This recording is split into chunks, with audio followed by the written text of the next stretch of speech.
नमस्कार। समाजवादी पार्टी के अध्यक्ष अखिलेश यादव ने कल अपने 16 उम्मीदवार लोकसभा चुनाव के लिए घोषित कर दिए और इस सूची के जरिए अखिलेश यादव ने एक तीर से कई निशाने साधे। पहला तो एक उन्होंने इस बात को पुष्ट करने की कोशिश की अपने इस नैरेटिव को कि हम पीडीए को लेकर चल रहे हैं और ओबीसी वोट बैंक जो उनका अपना एक बेस वोट रहा है उसको मजबूत करने के लिए 16 में से 11 उम्मीदवार ओबीसी वर्ग से उन्होंने दिए। 3 उम्मीदवार परिवार से हैं। डिंपल यादव है मैनपुरी से, फिरोजाबाद से अक्षय यादव और बदायूं से धर्मेंद्र यादव। इसमें स्वाभाविक तौर पर 2 नाम अभी और जुड़ेंगे। अखिलेश जी खुद लड़ेंगे चुनाव और शिवपाल सिंह यादव। अखिलेश जी कन्नौज से लड़ सकते हैं, शिवपाल चाचा आजमगढ़ से लड़ सकते हैं, ऐसा माना जा रहा। तो कुल मिला के 5 लोग परिवार से होंगे और कांग्रेस के साथ गठबंधन को लेकर जो अभी भी कुछ चल रही हैं अटकलें बातें कांग्रेस के शिविर से, खास तौर पर जब अखिलेश यादव ने अनाउंस किया कि हम भाई कांग्रेस 11 सीटों पर चुनाव लड़ेगी, तो कांग्रेस के लोगों ने कहा कि ये पहली किस्त है सीटों की, अभी और सीटें मिलेंगी, अभी तो बातचीत चल रही है। किसी ने कहा सलमान खुर्शीद बातचीत कर रहे हैं, किसी ने कहा मुकुल वासनिक कर रहे हैं और जयराम रमेश ने कहा कि अशोक गहलोत फाइनल कर रहे हैं। लेकिन समाजवादी पार्टी ने कल जो लिस्ट घोषित की अखिलेश यादव ने, उसमें उन्होंने कांग्रेस के लिए भी एक बड़ा मैसेज दे दिया कि ये इंस्टॉलमेंट में सीटें नहीं मिलेंगी, जितनी देनी थी उतनी दे दी, 11 पे लड़ो, लड़ना हो तो लड़ो, नहीं लड़ना हो तो ना लड़ो।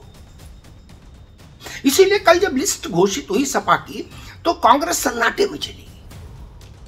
अजय राय ने कहा कि ना हम स्वागत करते हैं ना विरोध करते हैं, हमसे क्या मतलब लिस्ट का उनकी। लेकिन इस लिस्ट का आप अगर वो करेंगे विश्लेषण तो आप पाएंगे कि इसमें 6 सीटें ऐसी हैं जहां कांग्रेस अपनी दावेदारी कर रही थी कि ये सीटें हम लड़ेंगे। 6 सीटें, इसमें फर्रुखाबाद भी है जो सीटों के तालमेल पर बातचीत करने वाली कमेटी है, मुकुल वासनिक कमेटी, उसके जो प्रमुख सदस्य हैं सलमान खुर्शीद, वो खुद वहीं से लड़ना चाह रहे थे फर्रुखाबाद से। उनके पिताजी की पैतृक सीट रही, डॉक्टर जाकिर हुसैन का इलाका रहा, उनके नाना सलमान खुर्शीद के, खुर्शीद आलम खान उनके अब्बा। लेकिन अखिलेश यादव ने कांग्रेस के दावे वाली सीटें, पहले तो आप देख लीजिए कहां कहां कांग्रेस ने दावा किया था। फैजाबाद था, पीलीभीत था, खीरी, लखनऊ, संभल, धौरहरा, इन सीटों पर कांग्रेस का दावा था। माफ कीजिएगा, पीलीभीत नहीं, संभल, धौरहरा, फैजाबाद, खीरी और लखनऊ और फर्रुखाबाद, इन 6 सीटों पर कांग्रेस का दावा था। अखिलेश यादव ने अपनी इस लिस्ट, पहली लिस्ट में इन 6 सीटों पर उम्मीदवार घोषित कर दिए। अब क्या करेगी कांग्रेस? और कुछ दरवाजे अखिलेश यादव कांग्रेस के पहले से बंद कर चुके, जैसे दानिश अली बीएसपी से जो लोकसभा में पहुंचे थे अमरोहा से, उन्होंने कांग्रेस में घुसने के लिए प्रयास किया, राहुल गांधी के साथ फोटो खिंचाई, उनकी न्याय यात्रा में शामिल होने पहुंच गए। अखिलेश यादव को बात अखरी तो उन्होंने अमरोहा की सीट समझौते में जयंत चौधरी की पार्टी को दे दी, आरएलडी को। दानिश अली के लिए रास्ता बंद कर दिया, वरना दानिश अली सोच रहे थे कि हम राहुल गांधी के जरिए अमरोहा में एंट्री कर लेंगे इस गठबंधन से। अखिलेश यादव ने रास्ता बंद कर दिया और ये जो 6 सीटें थी, जिसमें सलमान खुर्शीद की सीट भी शामिल है और लखनऊ जैसी हाई प्रोफाइल सीट भी शामिल है, वहां भी बंद कर दिया अखिलेश यादव ने दरवाजा। कहा जी नहीं, हमने सीटें तय कर दी। और फर्रुखाबाद की सीट जिसको दी है ना अखिलेश यादव ने, उसमें भी कई निहितार्थ छुपे हैं। अब आप कहेंगे भाई ऐसा क्या हो गया फर्रुखाबाद में? डॉक्टर नवल किशोर शाक्य को टिकट दी है अखिलेश यादव ने फर्रुखाबाद से। ये नवल किशोर शाक्य कौन है? ये नवल किशोर शाक्य स्वामी प्रसाद मौर्य के सगे दामाद हैं, तलाकशुदा दामाद। स्वामी प्रसाद मौर्य की सांसद बेटी संघमित्रा, जो भाजपा से सांसद है, उनके पति थे नवल किशोर, डॉक्टर नवल किशोर, कैंसर के सर्जन है बड़े। फर्रुखाबाद के कायमगंज इलाके में इनका एक बड़ा अस्पताल है, लक्ष्य हॉस्पिटल। और नवल किशोर का राजनीतिक जीवन भी बसपा से शुरू हुआ था। इनकी और संघमित्रा की 2010 में जब शादी हुई थी लखनऊ में, तो उस शादी में मायावती जी आई थी खुद। अब 2021 में, अगर मैं सही याद कर रहा हूं, नवल किशोर और संघमित्रा के बीच में तलाक हो गया अदालत से। उसके बाद जब स्वामी, और इस बीच में नवल किशोर सपा में आ चुके थे। उससे पहले जब मौर्य सपा में आए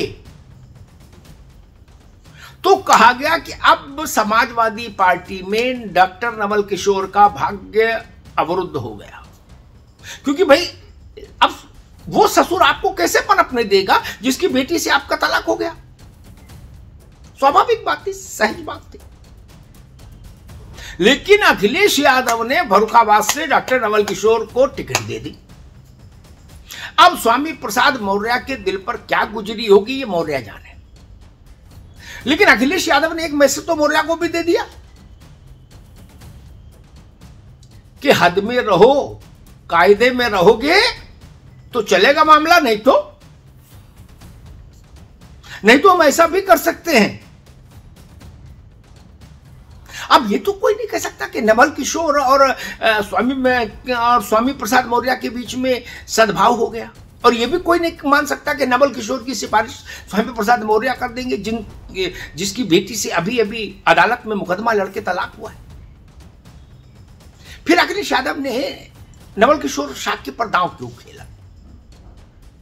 और फर्रुखाबाद वो इलाका है, ये यादव पट्टी है, मुलायम सिंह की जनाधार वाली। इसमें सामान्यतः यादव ही उम्मीदवार समाजवादी पार्टी की ओर से सूट करता है राजनीतिक तौर पर। शाक्य क्यों लड़ाया? मेरी स्मृति में बहुत समय बाद फर्रुखाबाद से किसी बड़ी पार्टी की ओर से कोई शाक्य चुनाव में होगा। उससे पहले जनसंघ के समय में दयाराम शाक्य चुनाव लड़ते थे, वो जीत के भी आए कुछ दफा लोकसभा फर्रुखाबाद से, दयाराम शाक्य।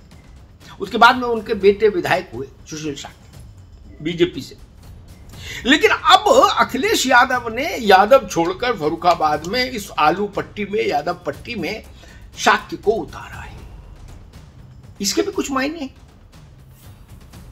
शाक्य वोट भाजपा के दायरे से बाहर निकलकर इधर आए, क्योंकि भाजपा के ओर से वहां जीता हुआ कैंडिडेट है मुकेश राजपूत, लोध है मुकेश, तो अखिलेश यादव ने वहां से उतारा शाक्य। और उसमें रोचक तथ्य यही कि स्वामी प्रसाद मौर्य के तलाकशुदा दामाद। अब आप सोचिए,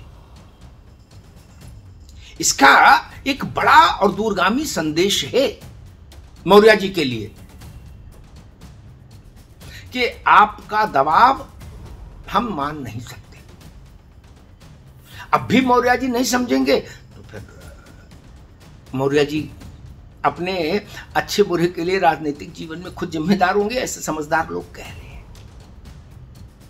लेकिन दो संकेत साफ अखिलेश यादव ने कांग्रेस को भी मैसेज दे दिया कि हम ही तय करेंगे उत्तर प्रदेश में गठबंधन में कौन कहां से लड़ेगा, किस सीट को किसके लिए छोड़ा जाए। और दूसरा, स्वामी प्रसाद जैसे बड़बोले नेताओं पर भी लगाम लगाने की कोशिश की अखिलेश यादव ने। और तीसरा संदेश ये कि पिछड़ों पर समाजवादी पार्टी ने अपना सबसे ज्यादा स्टेक फिर से लगाया है, जो पहले भी लगाती रही, इस बार और ज्यादा लगाया है। 16 में 11 पिछड़े, ये इसका घनत्व तो ज्यादा है इस बार। और शफीकुर रहमान वर्ग, वो भले कितने भी विवादित बयान देते रहे और उनकी उम्र भले ही 94 साल हो गई हो, लेकिन अखिलेश यादव ने इस पश्चिमी उत्तर प्रदेश के इस मुस्लिम चेहरे, अपने इस बुजुर्ग मुस्लिम चेहरे पर फिर भरोसा जताया और संभल से वर्क साहब को टिकट थमा दिया। वर्क साहब अभी भी मेरे ख्याल से लोकसभा में सबसे उम्रदराज सांसद थे और इस बार फिर उनको टिकट दे दिया। शायद अखिलेश यादव इस बात को जानते हैं कि संभल में जिस ढंग का राजनीतिक सामाजिक समीकरण है, उसमें वर्क की टिकट काटना उनके लिए मुश्किल हो जाता और पार्टी के लिए महंगा भी पड़ सकता था। इसलिए सपा ने वर्क साहब को फिर से टिकट थमा दिया। अब देखना यह है कि जो शुरुआत अखिलेश यादव ने की है, अब अगली सूची किसकी आती है। वो कांग्रेस की ओर से आती है, भाजपा की ओर से आती है, आरएलडी की ओर से आती है, बसपा की ओर से आती है। ये माना जा रहा है कि 15 फरवरी तक भारतीय जनता पार्टी भी अपनी पहली सूची उत्तर प्रदेश में जारी कर देगी। धन्यवाद।